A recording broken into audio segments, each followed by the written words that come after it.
everyone, welcome back to my channel. I'm so happy that you're here. Today I'm going to be having Jordan Pavato on my channel as part of my Completely Candid segment.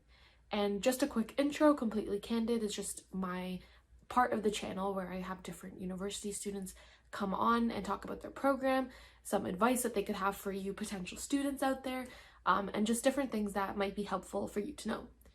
So for today, we're going to be talking to Jordan Pavato. He's from the University of Waterloo, and he's in the Financial Analysis Risk Management program, where he also has co-op there. So we're going to be talking about a variety of different aspects that I think would be super helpful for you to know, whether you're in that process of applying to school, you're done applying and you're looking for a co-op, you're in the program, and you're just confused on what to do. So without further ado, let's just get right into the video. I'll let Jordan take it from here, and hopefully this video helps a lot of you out there. Hey everyone, welcome back to my segment of Completely Candid. Today I have Jordan with me, and honestly, let's just get right into this video. So Jordan, do you want to just introduce yourself and tell everyone about yourself? Yeah, thanks for having me.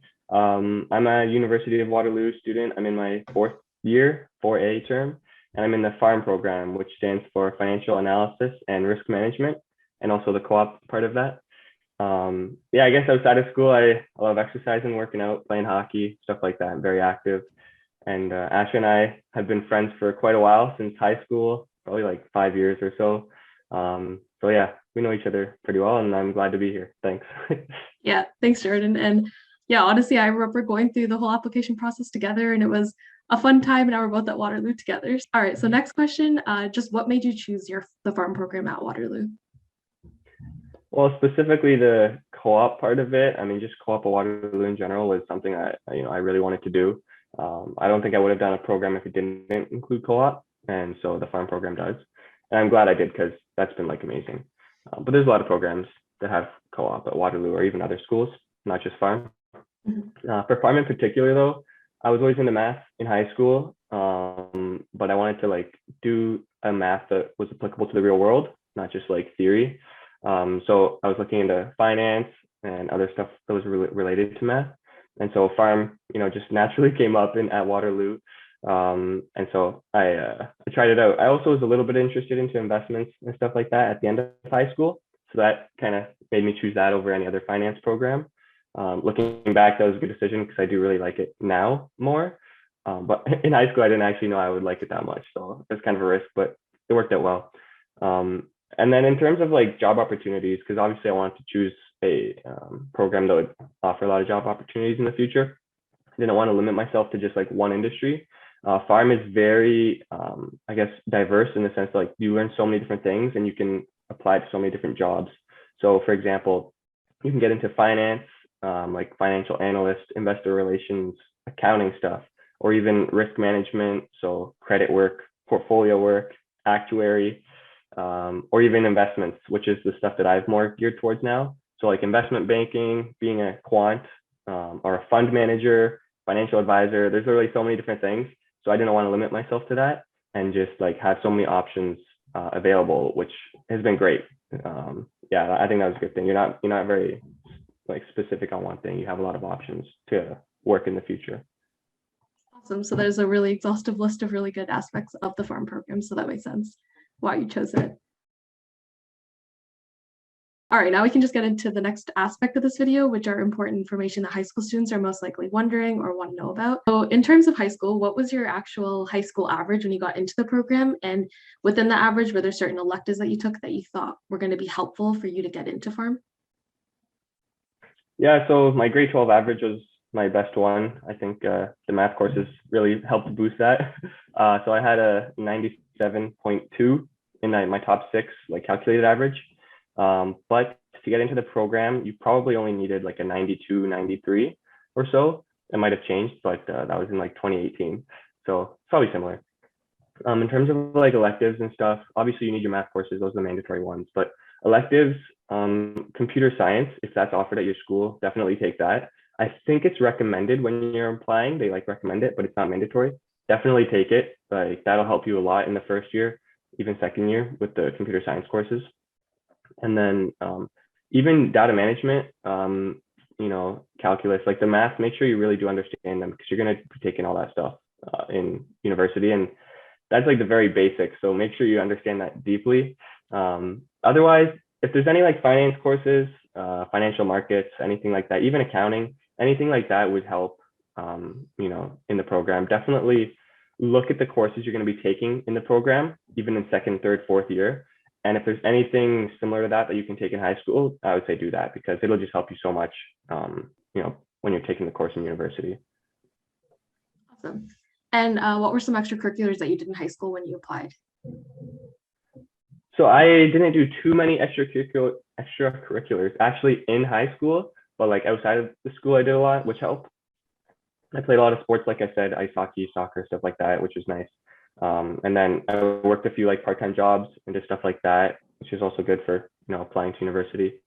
Um, Also, like I got some academic awards, which helped. I did some like competitions and stuff like that. Didn't win anything in the competitions, but at least competed. Actually, I don't remember. I didn't win anything big. I might have won some small stuff, but just like awards and stuff like that. That stuff all helps. Yeah, in terms of actually in school, high school stuff, I didn't join too many clubs or anything. I played on the ice hockey team, and that was about it. I think my grades and those extra few things was enough though. Yeah. Awesome. That's a lot of stuff.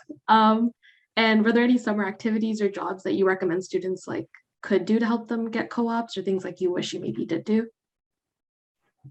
So I would say not necessarily any, summer jobs that would help, because it's kind of tough to get a job in finance or investments before university. I mean, if you could work at a bank, even if it has nothing to do with finance or investments, the job you do, that might be nice.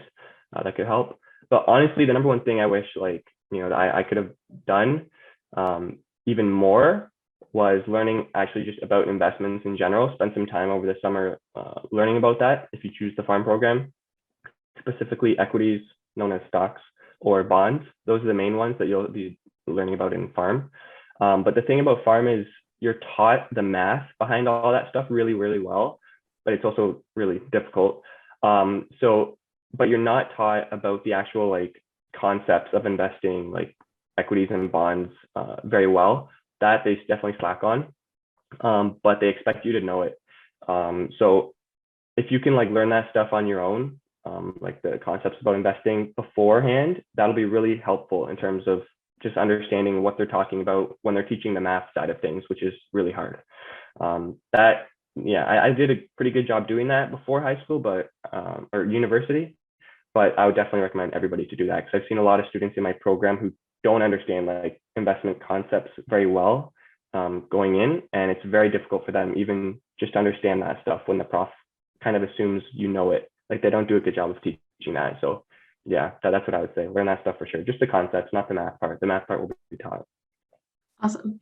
And do you have any general advice for high school students? Because I know during this application process, it can be super overwhelming, which I'm sure you can relate to as well. So do you just have any general advice? I would say like for me, looking back, I think looking more at the cost of the program is important. I know that a lot of people are like, oh, whatever, just pay whatever it is. It's worth it in the end. But there really is some big cost differences between schools. And honestly, in terms of like the jobs you're going to get in the future, it's not going to make that much of a difference, I think. Especially with like time value of money. Like if you can save a lot more money when you're going to university and not spend that and instead like invest that money, it makes a huge difference, right? So definitely look at the cost more. That's what I would have done. Look at if there's co-op options like that. Seriously, if you're even considering co-op, look into that for the programs you're applying to. Because without that, I would be like pretty disappointed with my program. I would say like for how much it costs and everything. The co-op is definitely makes it like worth it. Also look into the courses that you're actually going to be taking. I know a lot of students just look into the first year courses like, oh, this is what I'm going to be taking in first year, but that's a quarter of what you're doing. Definitely look into all the courses you're doing throughout the entire program and see if all that stuff is what you like. And then I'd say that's mainly it. I mean, I'd say the only other thing, if you're like still not sure if you even want to go to university, is don't think it's mandatory. I think a lot of people think it is, especially I know I did in grade 12, thinking it was mandatory, especially because I had good grades in high school. So it's like just assumed you're going to go to university, but I don't think it's necessary. If I think it's expensive, right? So I'd say it's really only worth the cost if one, you really need a degree, like there's no other way, and that degree is going to give you a high paying job. If you're not going to get a pretty high paying job, like above average at least, I don't know if it's worth it necessarily, at least for me looking back. And then also the only other way is if you're like genuinely interested in what you're going to be studying. If you're just like doing it to do it, that might not be great. But if there's some area that you're really interested in studying and you can't get that at a cheaper option anywhere else, then go for it. I would say, not to like skew anyone away from university, but I wish someone told me that. Okay, awesome. Now we can go into the life at Waterloo aspect. So, how difficult would you say your program is on a scale of 1 to 10, with 10 being the hardest? And could you just elaborate on why? So I would say my program's probably a 9 in terms of difficulty. In first year, I would have said a 10, but it's gotten a bit easier after first year, and not easier, but more manageable. And then also, since it's been online for a lot of it, that's helped make it easier for sure. In-person stuff was definitely more difficult. So I'd give it a 9. The main reason is because the actual math is extremely difficult compared to high school math. A lot of other subjects that are within the farm program that, courses you take, they're not that big of a jump compared to high school, I would say, but the math stuff is huge. But I'd say there's a lot of programs out there other than farm that are very competitive within the program, difficult to do well in, and then also just require a lot of work. Like I'm sure there's lots of programs that require 70, 80 hours of work every week to get through, very heavy programs. But not only is farm like that, but the main thing I think I've noticed is the content is very difficult to actually understand. You need to really spend time understanding the content. You can't just go over stuff once or listen to the lecture once and understand stuff. It's very difficult just to understand the theoretical concepts and stuff like that. That makes it a lot harder. So yeah, I'm a strong believer that if you work extremely hard in anything, you can get through it. But this program honestly is one of those things that you also need to be pretty smart, and you need to be able to take very confusing concepts and theoretical concepts and apply them to like answering questions in the real world, which not everybody can do.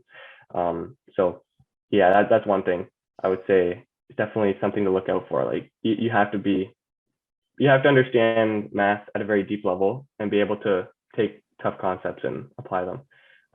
That's why it's so much harder than the average program, I would say. The one last thing I would say is farm is very diverse. You have to learn a lot of different subjects and things. Like I said, there's so many work opportunities in farm because you're studying so many different things, and you take so many different courses. Like literally you learn about finance, so investments, accounting, economics, law, marketing, you gotta know all that stuff. And then also the math side of things, like statistics, calculus, linear algebra, computer science, coding, and combinatorics and optimization. Like I've taken courses in all those things at farm. And so you can't just be good at math, or you can't just be good at accounting, or you can't just be good at economics. You need to be good at all finance and all math stuff. And there's a lot there. So that makes it tough too, I would say. How difficult it was though, I do kind of regret taking this program based on the difficulty, I would say. It was tough. So, I mean, I'm not done yet, but it's been tough. I definitely lost a lot of time that I wish I could have spent on other things, more important things like my own investments or building businesses, trying out new things, or even just like my physical and mental health for sure, or making new relationships, stuff like that. It was a little bit too intense, like it took up a lot of time. Like I said, learning those really difficult theoretical math concepts, they take a toll on you. They take a lot of time. So I wish I took a slightly easier program, I would say. Yeah, that makes sense. But good for you for getting to 4A. So you're almost done. Yeah, thank God. Yeah. And is there any are there any clubs that you'd recommend students joining, or just any like extracurriculars on campus while you're in your program? Yeah, so like I said, I mean, I didn't have too much time to do other things outside of school. You can make time, obviously, but I spent my time doing more things outside of school in terms of like I didn't do too many clubs or anything like that, or sports teams or anything. But I do know a lot of people who are in farm stuff, and that's really good for farm students. And also like I've done a bit of work with them. I know what they're about. So they're really good if you want to learn about investments more. Like, you know how I was saying earlier about you should really understand investment concepts well, not necessarily the math part, but more just the concepts, like how they work in the real world. By joining PharmSci, you'll probably get a really good understanding of that stuff. That's what I'd say. That's the only one I'd recommend specifically for pharm students. Otherwise, there's lots of different things for everybody. Right. Awesome. And what courses in your program do you think are the hardest, and what year did you find the most challenging, which I guess you kind of touched on? Yeah, the theoretical math stuff was really hard. I didn't even know what that meant in high school, but basically, that's like the linear algebra, combinatorics, and optimization. Those things, it's tough. Those are ones that you can't really apply to the real world very well. It's very, like I said, theoretical, theory based, and you can't really picture it. That's why it's hard. Whereas I'm sure like a lot of the math you learn in high school, you can like see it be used in the real world, or like see graphs and stuff like that. Well, theoretical math is not like that. It's really abstract. So that was by far the toughest. For me, I know some people found the applied math harder, which is like the calculus stuff, or even like the financial math. But I found that stuff a lot easier because you could actually visualize it and see it in the real world. The theoretical math was the toughest though. In terms of like the finance courses, they were pretty easy for me. Like I said, since I understood the investment side of things really well. So I just had to learn the math within the finance courses. And honestly, it wasn't that bad. But a lot of people struggled with the finance courses if they have no finance or investment knowledge. So it depends on the person. But for me, the theoretical math was definitely the toughest. Pharm is very customizable in the sense that like each year you get to choose what you take. However, it's not customizable in terms of which courses you take throughout your program. So whatever, there's 40 courses you got to take in your entire degree, like 38 of them are required. You only get like 1 or 2 electives. So you have to take these set of courses, but you can take them whenever you want. So a lot of people I know took a course in second year that I'm going to take in fourth year, and that's totally fine. So in terms of like which year is the hardest, it's kind of hard to say based on that, but I would still say first year would be the hardest. The first year is the least customizable. The courses are more set for that. The first year was definitely the hardest in terms of not the difficulty of the content, but in terms of the jump from grade 12 to first year was like crazy. Like you get punched in the face like first year, you're not expecting it.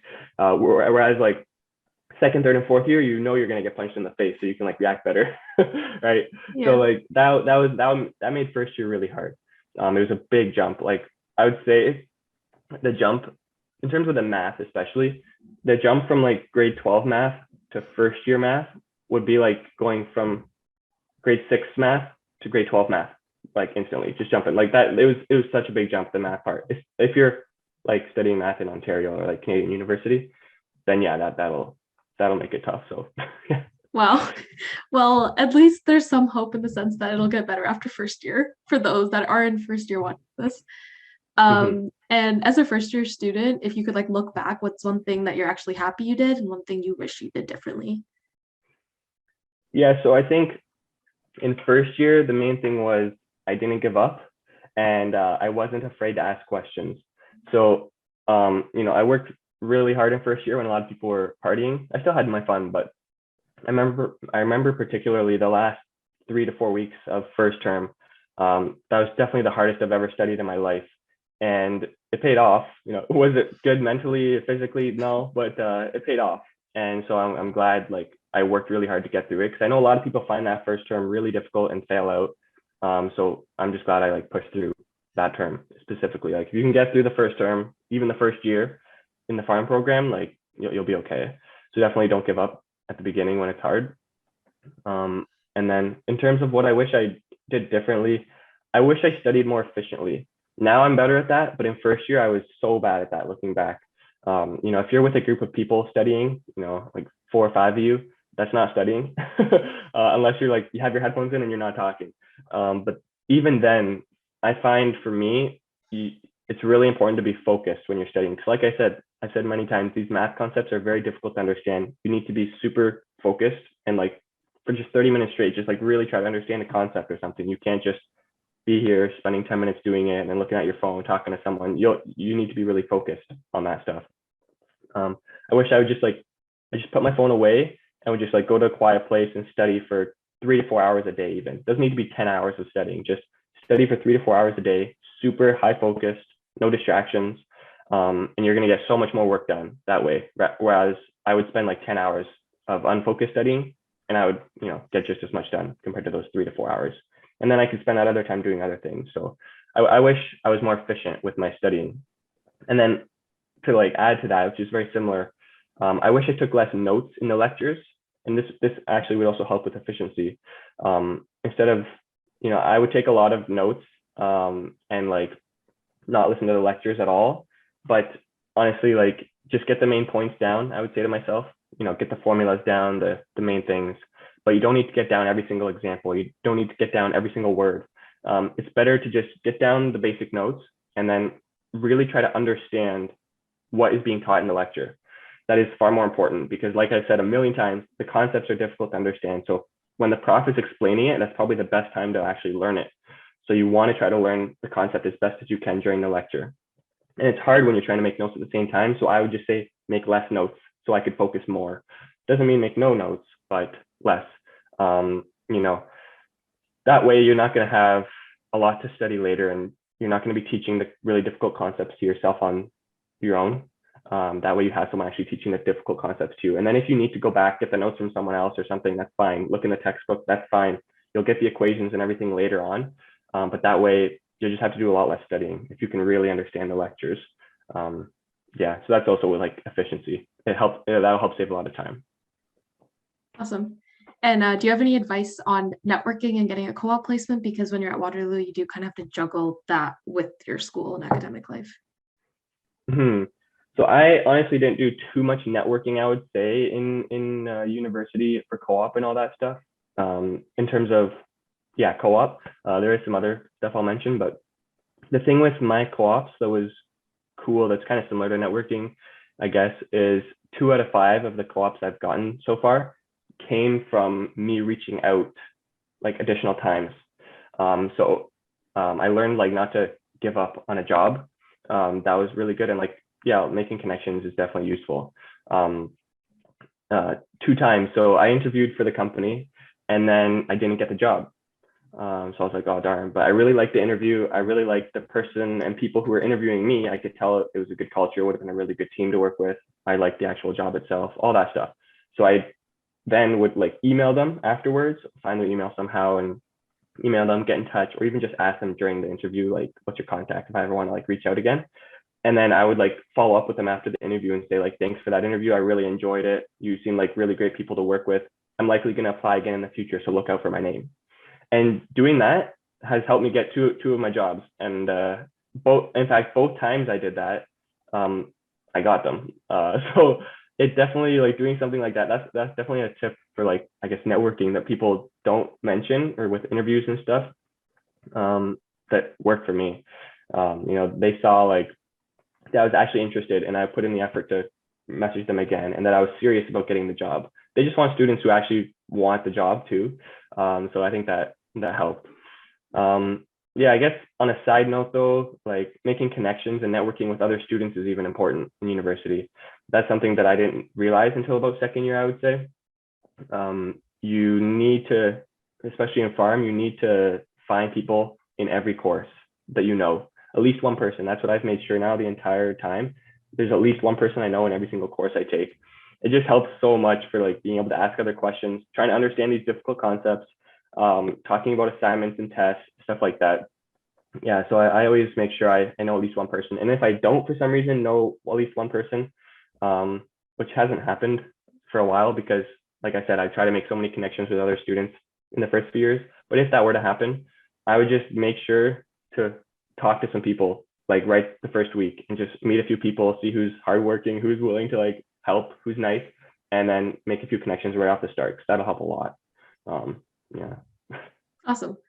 All right, well, now we can kind of go into the questions about work life and co-op and a little bit about Bravado investing, which is a side project / like business that Jordan has.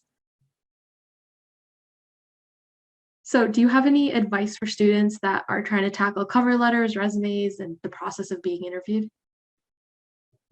Yeah, I think this advice will be, relatable or valuable for anybody, not just in farm. I mean, any Waterloo student or any person. I'd say for cover letters, I'll start with write them based on specifically what they're looking for from their candidates. You know, I will literally read the job posting and find exact skills or experiences that they write in the job posting, and then talk about how I have that skill in my cover letter, like specifically that, and then how I can use it to help the company also. You know, I'm sure everybody's got lots of skills. Everybody applying has, you know, the skills and experiences and awards and all that stuff. But to be honest, not to be harsh, but they don't give a crap about like any of them. They don't care about 99% of them. Okay, they don't care about all your skills. Everybody's got them. What they care about is what you can specifically give them and how you can specifically help them. That's what they want, right? Let's say, pretend you're in their shoes and you're trying to hire someone for your company.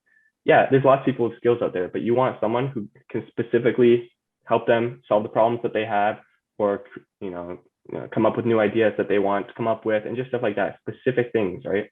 That's what I would say for the cover letter. For the resumes, give quantifiable numbers as your achievements, and give examples of your skills. So, you know, saying that you work well in a team doesn't mean anything unless you have proof or evidence of how you've been able to do that. Or even saying like, oh, I'm good at investing, I know how to invest. Well, unless you have like proof, they're not going to care. Like, you need to put specific numbers about this stuff. I mean, this is kind of relatable for farm students in particular, but yeah, you need to put like quantifiable stuff. Doesn't need to be numbers, but proof. Back yourself up on your resume. Don't just say, yeah, I have good teamwork and work ethic and stuff like that. It doesn't mean anything. In terms of interviewing, I would say just relax. Interviewing for co-op jobs particularly is they're just trying to see like what kind of person you are. It's a tool for seeing how you would be as an employee mainly. You know, they care more about how you present yourself and how you communicate than the actual answers to your questions. They're like just asking questions to ask questions a lot of the time, just to see how you talk and respond and think. But your actual answer isn't as important as how you present yourself, I would say. They already know that you have the skills. That's why you got the interview, right? They looked at your resume, they looked at your cover letter, they've looked at your grades. So you have the skills. Now you just need to show them what you're truly like as a person in the interview. Yeah, you still need to answer the questions, you know, decently well, but don't worry too much about that stuff, like as much as you might think. And where have you done your past co-op placements? And can you describe one of them in detail so students can kind of like know what a day-to-day life is when you're on co-op? Mm-hmm. Yeah, so my goal throughout all the Waterloo co-op has been to just try out as many different things, jobs, industries, everything, even locations, but COVID's made that tough. But hopefully I can still do a bit of that. Just try out a bunch of different stuff. Co-op at Waterloo is great, especially in farm. You get 6 different co-op experiences, jobs you can do, which is amazing. So I've been just trying to do a bunch of different stuff. So I guess the first one I did was at Front Rush. It was a small software sports company. I was just a technical implementation and sports specialist. Basically, I just did database work with SQL, pretty basic stuff, but it was really fun. Second one, I worked at Loblaw Companies Limited as an investor relations analyst. I mean, I'm sure you know Loblaws. They own like the Loblaws grocery store. They own Shoppers Drug Mart and a bunch of other things. Yeah, there I basically just did analysis on retail competitors, so Costco, Walmart, Metro, etc. And then I would like put together presentations and graphs comparing all the data between the companies. They wanted to see like how their competitors are doing, and that's a lot of what I looked at. The third one, I worked at TD Bank as a risk analyst. TD Bank's one of the big banks in Canada.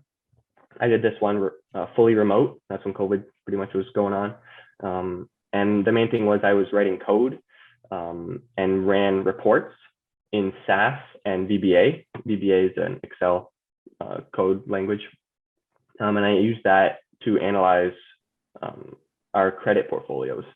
It was good. That was probably my favorite job that I'll explain a bit more later in detail. My fourth one was at Canada Life as a financial risk analyst. And Canada Life is just an insurance company. So as you can see, like I've been doing lots of different types of companies and stuff like that, which is really cool. A bank, an insurance company. Yeah, I'll just keep going. But yeah, so at Canada Life, I mainly created a credit risk rating model to help give credit ratings to universities around the world that Canada Life was looking to give loans to. So basically, you know, if you understand like credit ratings and like how loans work, then basically you want to know how credit worthy the university is. And I like basically created a model to help rank them based on that. And then my fifth co-op, I'm starting it now. It's at OP Trust as an investment risk analyst. So finally, I'm really doing more specific investment work by my fifth co-op. I've done a little bit here and there on the other ones, but now it's more specific to that. OP Trust is a pension fund for the Ontario Public Service employees. And I'm mainly going to be researching new investment opportunities, which is exciting. So NFTs, if you've heard of that, cryptocurrencies or other small businesses, they want to look to invest in stuff like that. So I'll be doing research on that, and then also writing some code in Python, R, and VBA to just help maintain databases. So yeah, as you can see, like I definitely am trying to get a lot of different stuff: pension fund, big bank, insurance company, a retail company, and then a software company, like a bunch of different things, and even just different types of jobs. I'd say the one thing that's very similar between all of them is you need to be good with Excel, obviously, and also even just if you can learn coding, that's pretty useful. Like VBA or Python or R is really good. SQL, any of those things are really good. Also, I've done a lot of database work, and it's probably likely that you will do some of it if you're in farm. So knowing all those codes, coding languages, and like how to run and manage databases, that could be helpful too. I definitely did a lot of that in all those jobs. So I guess I'll quickly go over like what the TD Bank job was like. That was probably my favorite, so I'll explain that one the most. It was fully remote, like I said. There's a lot of meetings and stuff like that, and I'd say half the time I'm working like on a large long-term project for the credit portfolios, like writing code and actually like creating the models for that. And then the other half the time is kind of just miscellaneous tasks that my team would send to me my way. So either just basic code writing a few lines for them of code, or reviewing other people's code, or editing their code. And then also putting together presentations. That's another thing that you do in a lot of these jobs, is put together presentations by using like, you know, Excel graphs and models, and then just putting them into PowerPoint. That was definitely a big part of this job, but also a lot of them. That's something pretty a common theme. One thing about this job that was really cool is I did some presentations for my team to the entire department of like 50 plus people. The reason was because my team was less outgoing than I was, and they were not as good at presenting as I was. Not to say I'm amazing, but they just like, you know, weren't the best necessarily, and they didn't enjoy doing it. So they would ask me to do all these big presentations. And yeah, so that was cool. Like it showed me that, you know, even if you're a co-op student, if you have specific skills that other people want or need, like you can definitely do like bigger and bigger things, be given more important tasks. Just because you're a co-op student doesn't mean you're going to be limited. Like if you can show and prove that, let's say you're a good presenter, they might want you to do some big presentations. So that was something cool. I think you know, co-op's really good. You'll learn as you go. Honestly, don't be too afraid. Just be confident in yourself and learn as you go. Everybody's in the same boat. Like nobody knows exactly what they're doing, especially if you're a first or second year co-op student. Just, you know, learn as you go. You'll be okay. Yeah, I agree. And can you explain Pavato investing and kind of like how that's contributed to you getting your co-ops, and if you have advice for students trying to explore that entrepreneurial side? So Pavato Investing, I started it just as an Instagram page to help teach people, mainly younger people like university students or high school students, about how to invest their money. Because I, you know, started doing that a few years ago and like have seen good success and realized we should all be taught this. So then I was like, all right, let me just make an Instagram page and teach people, mainly like stocks, cryptocurrency, a few other assets, but that's mainly it. But then it turned into like more of a side business after about a year of doing it, where I post now on multiple social media platforms, not just Instagram. There's a website, and then I run multiple courses and programs that like about 100 students have enrolled in now, which has been really awesome. Actually, it's been fun. but yeah, so I started it in early 2020, like a month before COVID started. But yeah, it's definitely grown a lot now, and it definitely has helped me with co-op, I would say for sure, especially with the investment type jobs. Um, you know, I can show proof. Like I said, proof's really important when you're trying to get a job. I can just show proof right away that I understand investment concepts, which is really important when you're working a co-op job. You're not going to do crazy math calculations at a co-op job most of the time in the investment field, but the concepts you need to understand again. So that just like shows proof right there that I understand them. They can look at any of my posts or anything and just see, okay, yeah, like clearly he understands this, right? And then also I can show that I have more proof of running a successful portfolio and being able to manage investments, which is very valuable for them. I would say I get asked about it like at least 50% of my interviews, maybe even more, just like about it and stuff like that. A lot of them will actually go right to my Instagram page or the website to check stuff out, which is cool, but it's also intimidating. But yeah, it's definitely helped. Any side project, I would say that you can show as like real proof that you have a deep understanding and a true passion for a specific subject or topic, whatever, that's like worth a lot, because a lot of people can say, yeah, I study this in school, I do well in these courses, but to actually do something outside of school that is, either you just do on your free time that shows proof of your passion and understanding, like it's definitely helped me. So look into doing that maybe if you want. Yeah. Awesome. All right, just to like end it off then, I guess, do you have any advice for first year students? Yeah, for me, if I were going back to like tell myself something in particular, I would decide to drop out, to be honest. Not that you probably want to hear that, but for me in I particular, mean, I it's would have real. said, Yeah. yeah, exactly.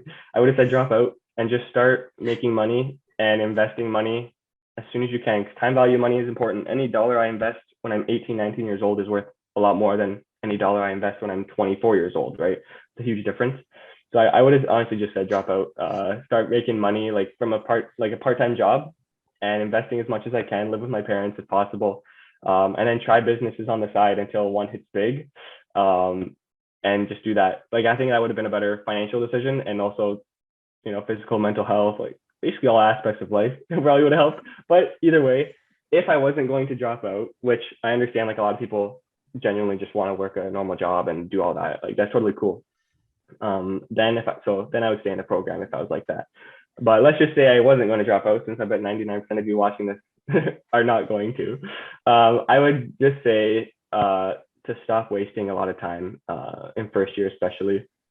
Like I said, try to get done your assignments and your studying and everything as fast as you can. Doesn't mean rush them, but stay focused and just work, like focused work, and get it done a lot quicker than just unfocused work. Get your stuff done, and then with a bit of extra time, hopefully you can spend that improving your physical and mental health, whether that be working out or eating better or sleeping more or whatever, or even socializing more. That's honestly helpful, but don't socialize while studying. Separate them. Yeah, so I would just say, yeah, for me, looking back, just do 2 sessions of 3 to 4 hours of deep studying every day. Get done 8 hours of studying a really deep work, and then that'll be so. And then you can spend the rest of the day 8 hours working out, eating better, getting good sleep, socializing, doing all those things.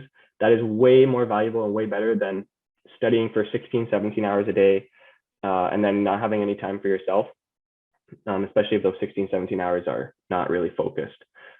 You'll likely feel a lot better in general throughout the day, every day, and you'll probably get better grades too. I definitely improved on those things after first year, but that's what I would say going into university. You need to, or I should have done better, especially compared to high school. High school, you don't need to worry about that stuff. You have a lot of free time, but university, that's what I would say. General advice. And yeah, just thank you so much for coming on today.